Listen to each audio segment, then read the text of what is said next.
Bonjour à toutes et à tous. Je profite d'avoir un petit peu de temps pour vous faire un petit exemple de d'analyse court terme que je peux faire sur Bitcoin. J'ai déjà mes analyses que j'avais faites déjà il y a une semaine sur des potentielles résistances et supports qui ont été faits. Je vais d'abord revenir un petit peu sur comment est-ce que j'ai abordé ce range. Première partie du range, j'ai pas fait grand chose parce que quand on a eu l'impulsion, on sait pas trop si ça va durer ou pas. Faut attendre que les choses se posent. Ok. Lorsqu'on était par ici, pendant le week-end, j'avais une target qu'on vient de prendre, une zone de liquidité, le marché adore la liquidité. Et là, on avait ici double bottom, bottom 3, ça c'était intéressant. Personnellement, je suis rentré ici, mon stop loss a percuté, je voulais pas qu'on prenne la mèche du bas. Et quand on a réintégré, je suis rentré. Donc perte ici, petit gain ici, bon voilà. Ensuite ça monte. Euh, et après j'attendais. On avait une chose toute simple. On avait le CC du retracement. Voilà, quand on a un bottom, quand on a un point important qui est posé, un pivot, et pour aller dans un range, le retest du CC est toujours une chose importante. Donc j'ai réussi à rentrer juste là. Voilà, un long que j'ai clôturé en partie ici sur la borne haute, les bases d'un range. Et ensuite, j'ai également, lorsqu'on est sorti ici, il y avait ce top qui était là. Le top a été franchi. Et sur du court terme, quand le top a été franchi, on est venu et on a ralenti un quart d'heure, presque 30 minutes. On a commencé à avoir vraiment quelque chose qui était mou, quelque chose qui redescendait. Typiquement, c'est le signe que on est venu avaler les liquidités, on a pris les stops du range et on est parti à la baisse. Et là, plus la déviation est importante, plus lors de la réintégration, le mouvement prend de l'ampleur dans l'autre sens. Et là, ça a été très sympa. J'ai clôturé ici sur non, pas là, j'avais liquidité, j'ai clôturé ici, 75%. Et actuellement, ce short est toujours ouvert, il me reste 75% qui est ouvert. Donc l'avantage de pouvoir choper les déviations réintégration, c'est que, et d'une, l'amplitude est bonne, et de deux, et ben, plus tard, si le range casse, et ben, j'ai une position avec un endroit, avec une entrée intéressante.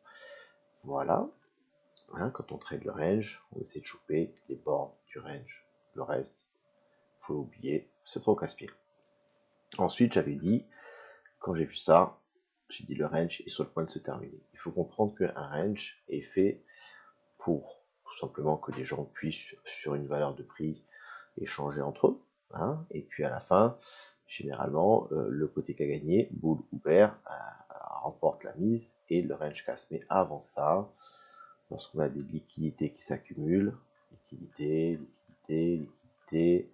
on descend, le marché aime bien venir les prendre, il les mange, il casse, il prend toutes les liquidités d'un côté du range, et ici, on est venu prendre quasiment toutes les liquidités de l'autre côté. Donc à partir de là, quand on va aussi vite à prendre ce qui est en haut et ce qui est en bas, ça veut dire qu'il n'y a plus beaucoup de liquidités tout simplement qui traînent. On peut monter vite et descendre, il n'y a plus beaucoup d'ordres qui attendent. Et généralement, le marché, lui, sa nourriture, c'est le volume. D'ailleurs, je vais l'allumer, je suis sûr que le volume, là, je ne regarde pas, mais il doit être baissier en moyenne. Après, à part là où on a eu le pic, voilà. Le marché, il aime pas ça, les gens, ils en ont marre, les gens, ils ont plus envie, et ben on va sortir. Et de quel côté, je ne sais pas trop, mais visiblement, ça pourrait être par en bas. Maintenant, qu'est-ce qui m'intéresse? Moi, personnellement, en tant que trader, bottom, bottom. Donc moi, j'ai une target qui va être de venir éventuellement juste prendre ça ici et renverser. Si on réintègre ce niveau, ça m'intéresse. Tant qu'on est en dessous, je veux pas, hein, parce que tout simplement, on pourrait partir à la baisse et que ça se passe très mal. En plus, ici, on est à niveau support-résistance, là. Résistance, support. Donc là, voilà. Là, sur du court terme, sur du scalping, ça pourrait le faire. Si ce niveau est perdu, parce que du coup, on est venu prendre liquidité, le range a été long, grosse déviation, hein, c'est plutôt négatif. Et même si on fait ça, ça pourrait le faire. Voilà. En tout cas, si jamais je n'ai pas ma réintégration, j'attends. J'attends, le range est perdu, on casse vers le bas. On pourrait faire ça, je pourrais rentrer ici, on pourrait, voilà. Mais En attendant, on casse. Et qu'est-ce que j'ai en dessous? Eh ben, j'ai ici, j'avais un pivot qui avait été posé, et j'ai quelque chose qui n'a toujours pas été revisité. C'est mon CC, qui est aligné avec un niveau horizontal, avec un range qui est ici, donc une consolidation. Donc pourquoi pas, sur du court terme, regarder ce qui va se passer par là. Voilà.